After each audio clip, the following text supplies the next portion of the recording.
ბანდიტი თეატრულოკიანის კომისიაზე ბანდიტმა აბა სხვაგვარად როგორ უნდა მოიხსენიო ნებისმიერი წარმომადგენელი ამ რეჟიმისა მიუხედავად იმისა რომ ბანდიტური საქციელი შეიძლება პირდაპირ მნიშვნელობით მას არ ჩაუდენია მაგრამ მაინც ბანდიტმა სოზარ სუბარმა ითხოვა სიტყვა და ცოტა უცნაური თავდაპირველად ესე მოგეჩვენებოდა ცოტა უცნაური კითხვა დაუსვა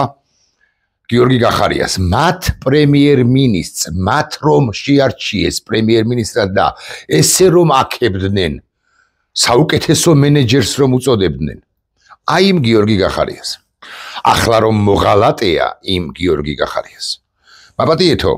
არა მაპატიეს გარეშე უკაცრავად ბოდიშის მოხდის გარეშე რომელ წელს დაამთავრეთ სკოლაო ცოტა შეცბა გიორგი გახარია თვალები გაუფართოვდა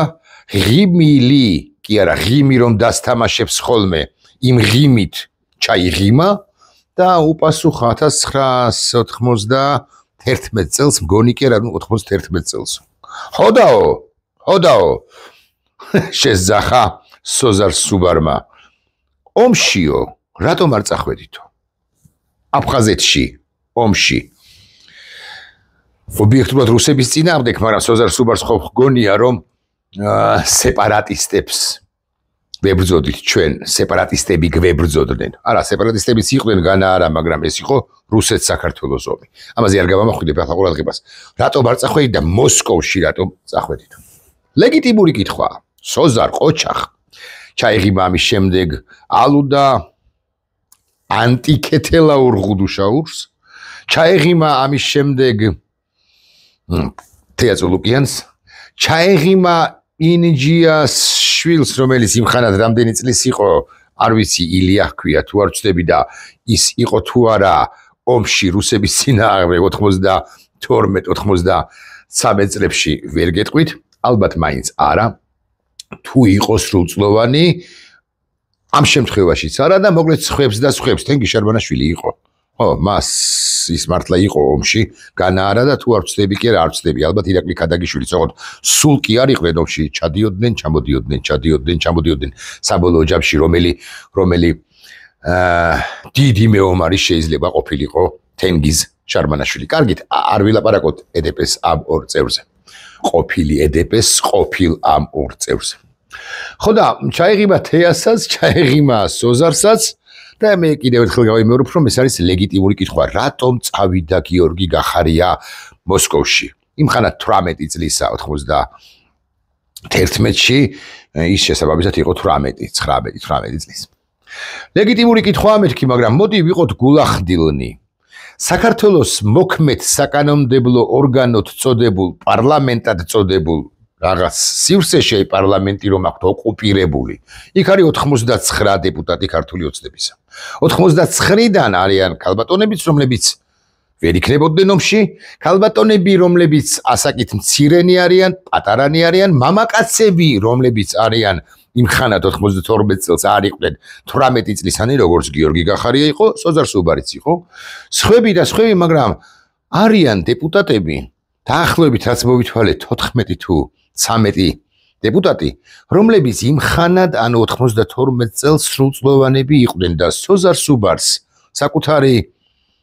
ისრები მათ კედრომ მიემართა რა პრობლემა იქნებოდა ოღონდ ვერ გაბედა კარგით სხვაგვარად დავსვათ საკითხი ვერ გაბედა კი არა ეს არ ახსენდება ეს უმნიშვნელოა მისთვის სხვაგვარად დავსვათ საკითხი 2019 წელია სექტემბერი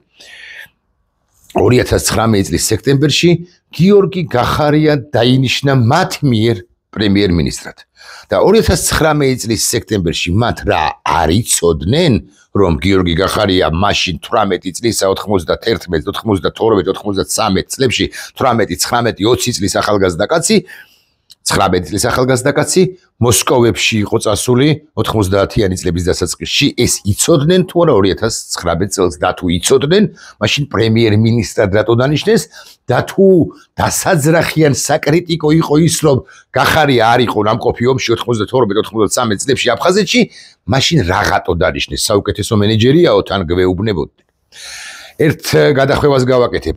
ქართული ოცნების ბანდა ხელისუფლება დღენიადაგ იმაზე ლაპარაკობს იმით ამაყობდა და ამაყობს რომ მის პერიოდში საქართველოს ომი არ გადახდენია და ტერიტორიები არ დაუკარგავს 500-ია ხომ არ ვაჭარბებ.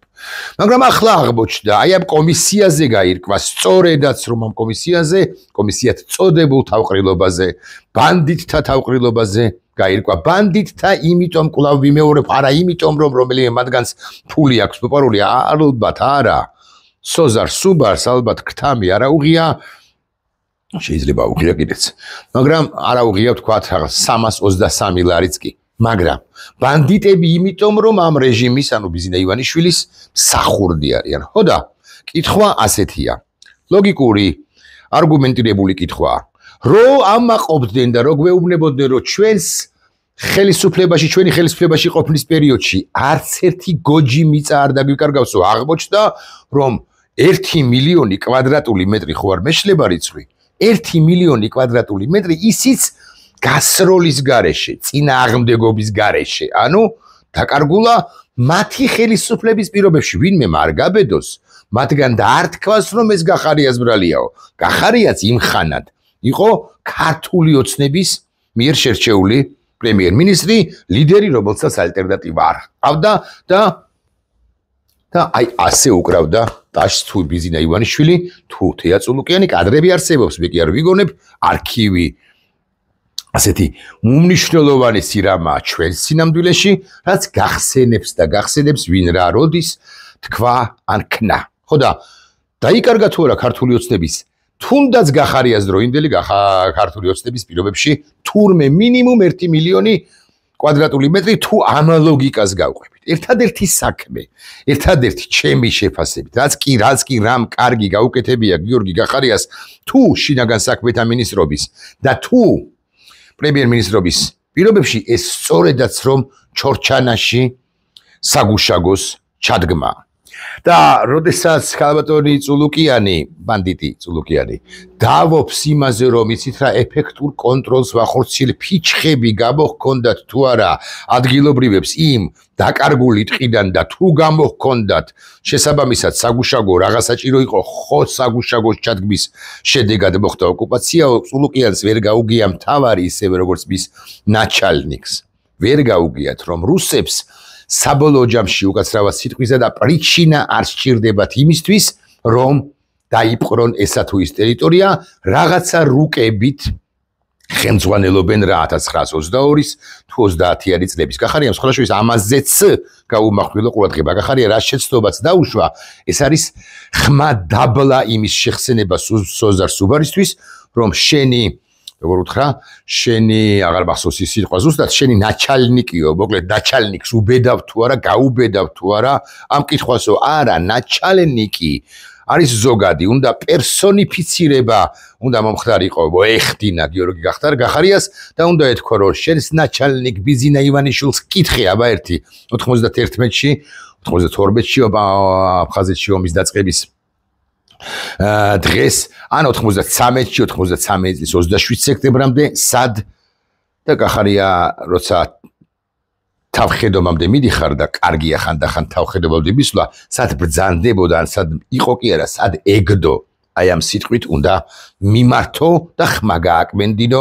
ბანდიტ სოზარ სუბარს მაგრამ გახარიამ ეს აერთხელ თქვა და მე თითქოს მინაულდა ოღონდ როგორც კი თქვა დაახლოებით 5 წამიანი პაუზის შემდეგ თეა წულუკიანმა მიიღო ვითომ რო ვერ ერკვევა ვერაფერში ისეთი სახე ესე რო იყურება ხანდახან და თქვა ნუ უპასუხა ვის გულისხმობს გიორგი გახარია და კემოკლიძე რო ყავს პარტიის თავმჯდომარე ის იყო სოზარ სუბარის ნაჩალნიკი ქალბატონო თეა ცხადია კემოკლიძეს არ გულისხმობ მე ცხადია გახარია გულისხმობდა სწორედაც რომ ბიზინა ივანიშვილს თეა წულუკიანის შესანიშნავად მიხვდა რომ თეა წულუკი რომ ბიზინა ივანიშვილს გულისხმობდა გიორგი გახარია სოზარ სუბარიც მიხვდა და სხვების და აღარ შეხვდეთ ერთმანეთს ამ დებატში თუ სწორე სიტყვა თუ მართებულად ხსნი ყველაფერს სად ვიყავით 92 წლის აგვისტოდან 93 წლის სექტემბრის 27-მდე მოქალაქეები რომლებიც ომში არ ვიყავით იმხანად ხო არ იყო Facebook-ი იმხანად იყო აი ჩანასახოვან მდგომარეობაში ბეჭდვითი მედია მე მაგალითად ომში არ ნამყოფი პირი თუმცა გახარიაზე ერთი წლით უფროსი მე არა ვარ დამყოფი ომში მაგრამ ჩემ 20 წლისა იმხანად ჩემს დონეზე ან ჩემს მასშტაბში, იმჟამინდელ მასშტაბში, ჩემს გაქანებაში, იმჟამინდელ გაქანებაში რაც კი შემეძლო, მე ან 100% თუ არა 80-90% მაინც ვაკეთებდი და ბეჭდვით იმედი საშუალებებში წერდი, ავიც კვირაში ერთხელ ალბათ ან კვირაში ორჯერ, რომ რუსეთი ოკუპანტია, რომ ასეთი რაღაცა ხდება და ასე შემდეგ და ასე შემდეგ. თბილისში დარჩენილ მოქალაქეთა მნიშვნელოვანი ნაწილი ან ერთი ნაწილი თუ გდებავთ ასე ვიტყვი, ვინც უშუალოდ ფრონტის ხაზზე არ წასულა, ვინიც ის იქნება მეცაც კი აკეთებდა, ვიდრე ფრონტის ხაზზე წასულები. ახლა დავასახელებ ერთგვარს გოგა ხაინდრავა და გოგა ხაინდრავები. მაგრამ მოდი და იმიტომ რომ მათ საკუთარ რეპუტაციასაც ავნეს და არც თუ კეთილსინდისიერად იქცეოდნენ ომში, ეს იცის ყოველმა მეორე სოხუმელმა, თუ უფრო მეტმა არა და ყველამ ვინც მოდი ტელეფონი მირეკდა ამასობაში და გავთიშე, ვინც ამ პროცესში, იმ პროცესში იყო ჩართული. მაგრამ მოდი ახლა ამ კითხვასაც ავწდეთ და ერთი წუთით გავწდეთ 1992 წლის 14 აგვისტოდან 93 წლის 27 სექტემბრამდე 13 თვისა და 13 დღის განმავლობაში მიმდინარე პროცესებს, ოკუპაციის მცდელობას და წარმატებულ მცდელობას რუსეთის მხრიდან ჩვენი დანგრევის იმხანად დანგრევის წარმატებულ მცდელობას და 1 წლით ან 2 წლით ადრე გადმოვინაცვლოთ და ვიკითხოთ ასე. სოზარ სუბარს აზრად არ მოსვლია და რო შეუტევ ბუნებრივია რომ ხმას ჩაიგდებს ხო ხმა გაუწყდება თუ გაეკებიდება იმ სოზარ სუბარს მოდი ვკითხოთ ასე შორიდან ვკითხოთ ნაჩალნიკი შენი სადეგდო ბიზინა ივანიშვილი ასე მაგალითად 1990 წლის 28 ოქტომბერს იმხანად ის სრულწლოვანი იყო ბუნებრივია 40 შეარშებეშლება იმედი მაქვს და 56 წელს არის დაბადებული და ნაჩალნიკი ბიზინა ივანიშვილი სად იყო 28 ოქტომბერს, როდესაც რგვალმა მაგიდამ გაიმარჯვა არჩევნებში, კომუნისტები დაამარცხა, პირველი დემოკრატიული არჩევნები ჩატარდა, ზვიად გამსახურდიას თაოსნობით, თავკაცობით, შეიქმნა ეს მთავრობა და უკვე 91-ში გამოცხადდა და აღდგა საქართველოს დამოუკიდებლობა, სად იყო გნებავთ 90 წლის 28 ოქტომბერს, მერე გადავთვალოთ თვები 28 ნოემბერს, 28 დეკემბერს, 28 იანვარს, 28 თებერვალს 28 მარტს, ანუ 5 თვისა და 3 დღის თავზე 91 წლის 31 მარტს, როდესაც ერთმანეთს ვასწრებდით ადამიანები და ხმას ვაძლევდით საქართველოს დამოუკიდებლობის აღდგენას, რასაც ამ რეფერენდუმსაც დაეყრდნო კიდეც 9 აპრილის დამოუკიდებლობის აღდგენის აქტი. ეხლა მე ვკითხულობ, სად იყო ბიზინა ივანიშვილი და სოზარ სუბანი, გიორგი გახარიასკენ, რომელიც ხოთაშურის მანდაბისმა გუნდმა დანიშნა და იმჟამადან 2019 წელს სულაც არ ახსოვდა, რომ გახარია იყო მოსკოვებში ნამყოფი. სოზარ სუბარმა შესანიშნავად იცის, რომ უკვე იმხანად 90 წელს მოსკოვში წასულ ბიზინა ივანიშვილს არ გამოუხედავს თბილისისაკენ და 28 ოქტომბრის არჩევნებში მონაწილეობა არ მიუღია საქართველოსკენ არ გამოუხედავს. ანუ არ ჩამოფრენილა, მაშინ თვითონაც ვერ დაიქირავებდა, მაგრამ ესეთი მოსკოვი თბილისის რეისით ვნუკოვოდან თუ შერემეტიევოდან თბილისის საერთაშორისო აეროპორტში არ დახვედრია მას თუ ვერ დახვედრია, არ დახვედრია მას ესკორტი, რომელიც ჩააცილებდა საჩხერეში, მე საჩხერიდან ააცილებდა თუ ჩაიყვანდა ჭორვილაში და იქ ჭორვილის სკოლის საარჩევნო უბანში 28 ოქტომბერს ის არ დაფიქსირებულა, მე არ ვიცი არსებობს თუ არა არქივი 28 ოქტომბერს ვინ მისცა ხმა ბუნებრივია არ ვიცით ესე, მაგრამ აი ასე მაგალითად ჭორვილადან რამდენმა მოქალაქემ მისცა ხმა საქართველოს დამოუკიდებლობას, კი არა, რგვალმაგიდას 28 ოქტომბერს და უკვე რეფერენდუმზე საქართველოს დამოუკიდებლობის აღდგენას. ანუ 31 მარტსაც ბიზინა ივანიშვილს არ მიუცია საკუთარი თავისთვის უფლება, არც გახსენებია მეთქი ასე ვიტყვი, რომ ჩამოსულიყო თვითმფრინავით თბილისში და ხვედროდა ესკორტი, ესკორტს მიეცილებინა საჩხერეში, საჩხერიდან ასულიყო ჭორვილაში შესულიყო ჯერ სახლში და მერე იმ სკოლაში, სადაც იყო გახსნილი საარჩევნო უბანი და აქ სურთ თუ არა საქართველოს დამოუკიდებლობის აღდგენა 1918 წლის 26 მაისის დამოუკიდებლობის აქტის საფუძველზე, ამისთვის მოეხაზა პასუხი ამ კითხვაზე მოეხაზა პასუხი. დიახ. ბიზნეს ეს არ გაუკეთებია, რატო მოეხავ კითხოთ სოზარ სუბარს და მე გეტყვით რატომაც, იმიტომ რომ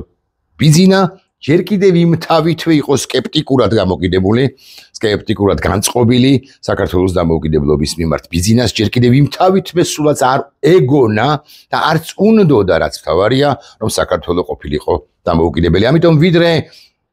გაიშვერთ ხელს თუნდაც საკრიტიკო ბევრ რამეში, ოღონდ ვისგან მნიშვნელოვანია გიორგი გახარიასაკენ,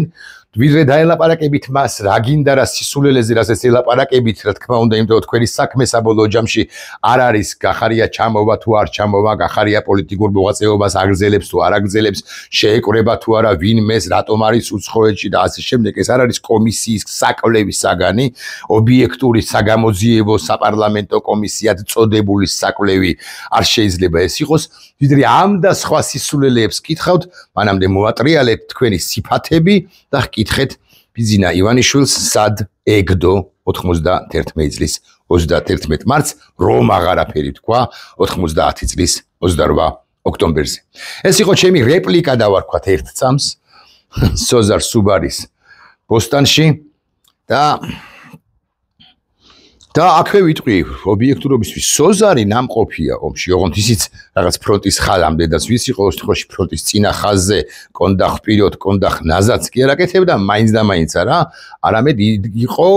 იყო ამდენადაც ვისი სვანეთშიც იყო, რამდენადაც ვისი იყო შეიძლება ვცდებოდე. სხვებთან ერთად ვინც ქართულ ოცნებაშია, შარმანაშვილიც იყო თუ არ ვცდები და ასე შემდეგ. აქ მნიშვნელოვანი არის ის იყავი თუ არა, მაგრამ უფრო მნიშვნელოვანია შენ დღეს დაახლა როგორი პოზიცია გიჭირავს და 2008 წელს უფრო სერიოზული ან უფრო სწორად ხუთდღიანი არ შევადაროთ ბოდიშვილი შემეშალა